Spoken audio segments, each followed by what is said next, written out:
Hi everyone, my name is Beth. I'm a Why Choose Romance author and reader, and today I'm coming to you with a rockstar romance recommendation. So let's just jump straight into it. So the first recommendation I have is an Omega Verse book, and it is actually called The Omega Verse by Roxy Collins. I believe this is an Australian author as well. It's been a little while since I've read this book, but from memory, this is actually set in Australia as well. So as an Australian, that is something that I did love. This is your stereotypical Omega Verse in that sense of like the FMC thinks she is a beta before she discovers that she is a hidden Omega. So we have that trope of the going into heat aspect. It is quite spicy.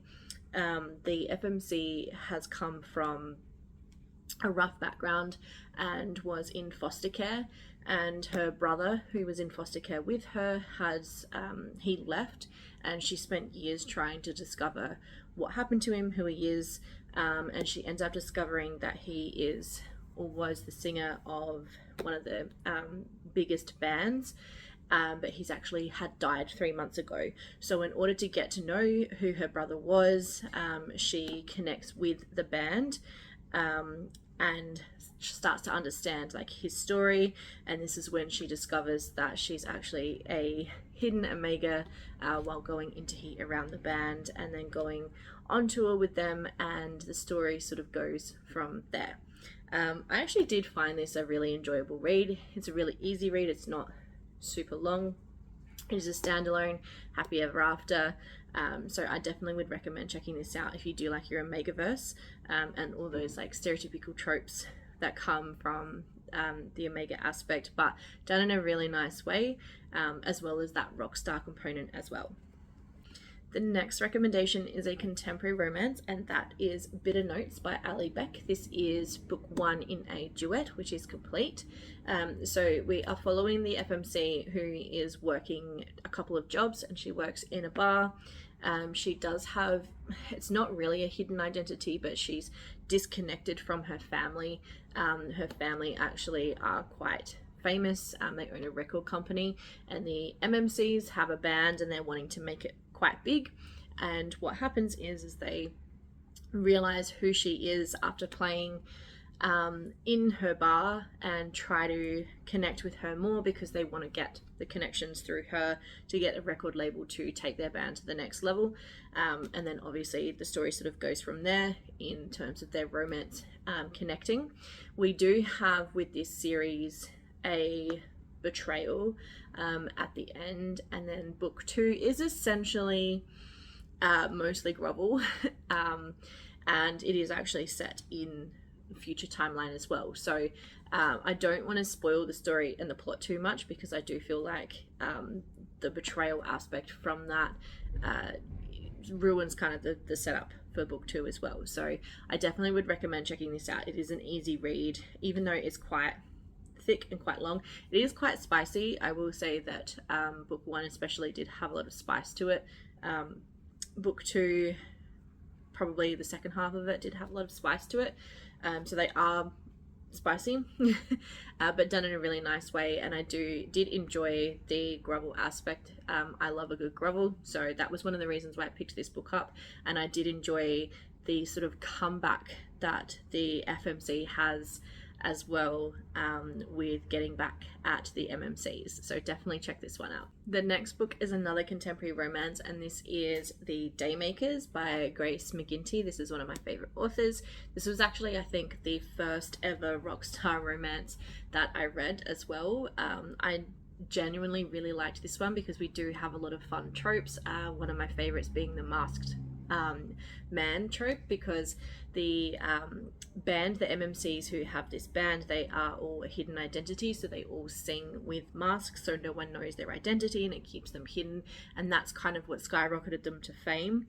Our FMC is very much a down on her luck, coming from the slums and on the run, and she happens to have an encounter with her ex, quite a violent encounter with her ex, and she ends up hiding underneath the tour bus and then gets discovered by one of the security guards, I believe it is. It's been a while since I've read it. I'm pretty sure it's the security guard. who brings her onto the tour bus just to help her.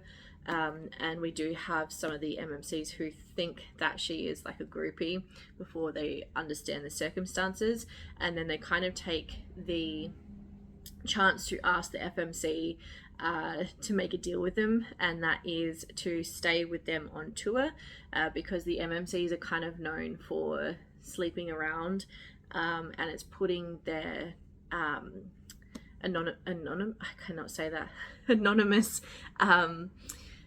aspects at risk, which is obviously going to risk the entire band and the label and everything as well. So they asked the FMC to make a deal, which is to essentially stay with them and become their toy, their plaything, and the story sort of goes from there. We do have a fun aspect as well where the FMC ends up becoming a masked person as well in the public eye, but then her past ends up catching up with them as well. So it's definitely a fun ride. It is a standalone, so you do get a happy ever after. It's not a crazy long book, but it's long enough that you do get that satisfaction of feeling like everyone's earned everything, and the relationships make sense. I do feel like from memory it was quite spicy as well, but Grace is always known for doing a really good mix of spice and plot, so definitely recommend checking this one out. This one's probably my favorite on the list as well. The next book on my list is also a contemporary romance. This is one that I haven't read. This is actually on my TBR, so I don't personally know how good this is, but I do have heard great things, and as I said, this is on my TBR, and that is Lilac by B.B. Reed. This one has been around for quite some time.